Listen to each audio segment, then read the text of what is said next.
Well, so we're going to transplant on the floor. Cup of compost tea. A couple of quarts of humic acid and well water. And there's also Michael Bliss in there. We're going to inoculate the soils as we upgrade from small pot to medium pot. Eventually we'll probably end up in this larger pot before we hit soils. But for now, you can see we're using the smaller one here. A little bit in the bottom there, and then I simply bed this in there like that. Put soil around it. Alright, so right here I'm adding a bit of soil around the outside of the root. I'm pressing it in so that I can get that root to be as stable as possible. The soil that I'm adding has a small amount of balanced organic fertilizer in it. There you have it. There's your bed for the plant to sit in. And after it's made up, it'll look like this. Right there you can see the hole. And when we separate it from the pot, you know, the pot's been watered. I'm just going to put my hands over it, let the little sign pull out. And you can see, there we have the roots. And we're going to do a wet inoculary, so I'm not worried about spraying anything in here at this point, because I'm going to put the plant in here first, just like that. See that? So we basically just switched up. And then I'm going to take the compost tea, add it to the Michael Bliss, just a little bit. Don't really need that much. Don't even need the core stuff.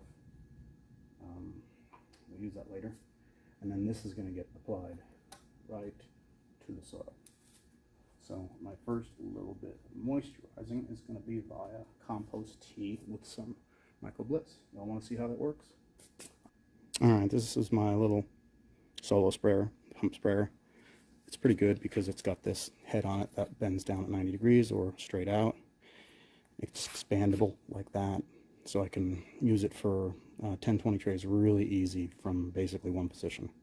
And for this, we don't really have to have it extended.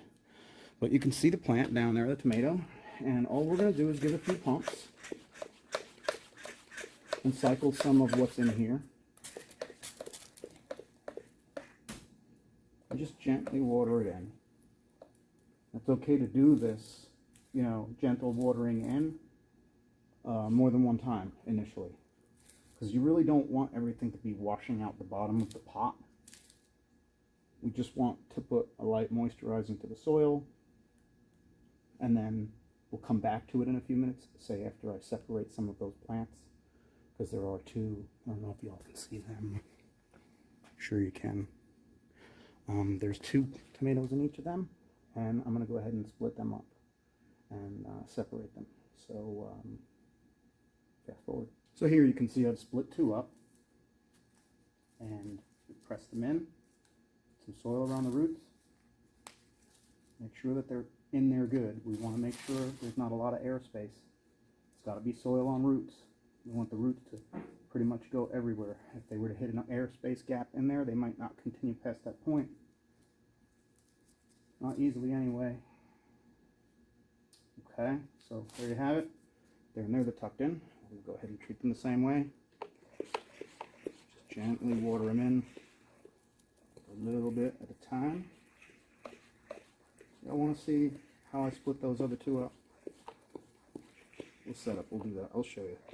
Because everybody doesn't know how to do it, and you can do it wrong, and you can really stress the plants out and make you wonder why you didn't just clip one of them, terminate one of them. But I really have great success doing it this way. Sorry about the little squeaky sound, folks. Okay, I do. I have really, really good success doing it this way. And, okay, so I'll bring them front and center. We'll prepare 2 more. We got the 2 pots set up. You can see I've got a little placeholder in here. Keep that in there so the soil doesn't fall down and come crashing in. It's not really that big of a deal when you're going to be splitting a pair like I am. But if it were all a bunch of singles, it kind of could be a big deal, because if you bump the pot, it could fall and cave in, and it sort of renders the work you did before that to be somewhat moot of a point. In any event, I'm going to show you basically how we split these. We know they are 2 because you can see 2 stalks, 2 trunks. You can also see that Creedmoor Fury left the heat off in his greenhouse the other day, and it wasn't all good. It wasn't great. It's okay. They're fine. Sorry, a little strange humor there. In any event, they're fine. They were able to survive based on the relationships that already existed within this little pail here, and the microorganisms kept them alive. So, all geek talk aside, we're going to put them into a healthier situation, healthier environment with better soil, graduated soil. This soil has a tiny bit of nutrition in it, tiny little bit, so this soil has none. And as such, they will be able to branch out into these soils. These soils will be activated with the aerobic activated compost tea that I'm going to apply to it, and they will be reinforced with the mycology from the mycorrhizal rhizomes that come in that particular, did I name them before? I did, right? It's Myco Bliss. It's not a plug for Myco Bliss. This is just one of the mycorrhizal rhizome blends that I like to use because it's worked in the past. Okay? That being said, let's split this up. Okay, we got a little tag in there, tomato aroma VF, and again I'm going to take both of them like that, put my fingers around them, and turn it over above the soil. Press on the bottom, and now we can see, the red color from the cold. Yes, that's the impact of anthocyanin, soil relationships with hyphae. Allow that to happen. I'm going to turn it up, and we can see that we've got the roots have already started to come around. We're going to look for weakness in that to exploit as we split it. And sometimes you can split it right to the middle. I like to go kind of from the top and sort of create a little bit of a pull on the bottom and a pull on the back and a pull on the side. And occasionally get in there. Maybe y'all can see this a little better like this.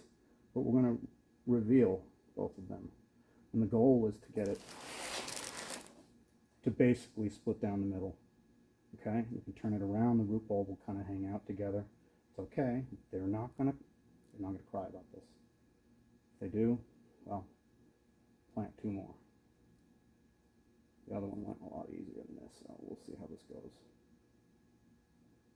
Sometimes they wrap around each other.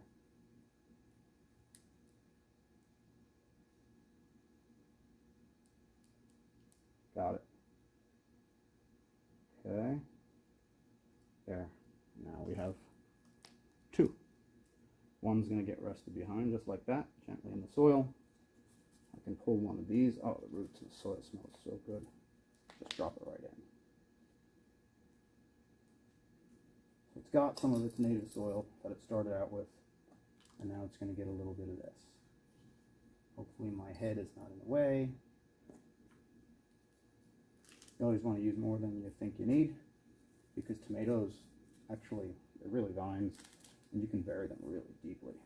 So, in other words, even if I had severed almost all of that root below, I could still bury this up to here, and all of that will become root. So, folks, if you make a mistake and you break off too much, it's okay. It's a tomato. It's a vining plant. It's not really a plant, it's a vine. It'll grow sideways as happily as it will grow straight up. As a matter of fact, those of you who grow them all the time know when they grow straight up, you have to stake them, trellis them, give them some form of assistance. There you have it. So we'll just shift this to the opposite side. You kind of want to do this quick, you know. Compost tea has a sort of a lifespan to it as well. You know, and we're going to drop that puppy right in there. Holding it, supporting it a little bit. You want to be a little bit gentle. Get some soil in there.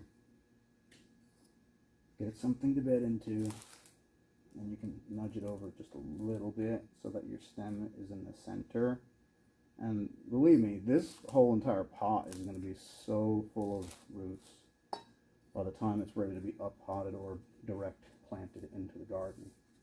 It's going to be so full of roots, you'll be amazed. I think I've got another video somewhere that we recently made that shows the next stage of this.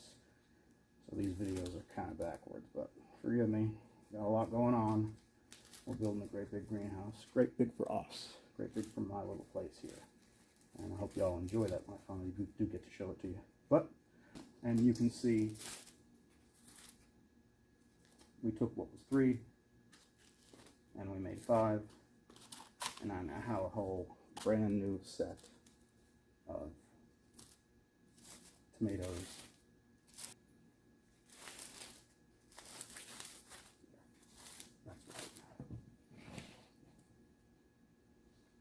this, and a little bit of that, and some sunshine.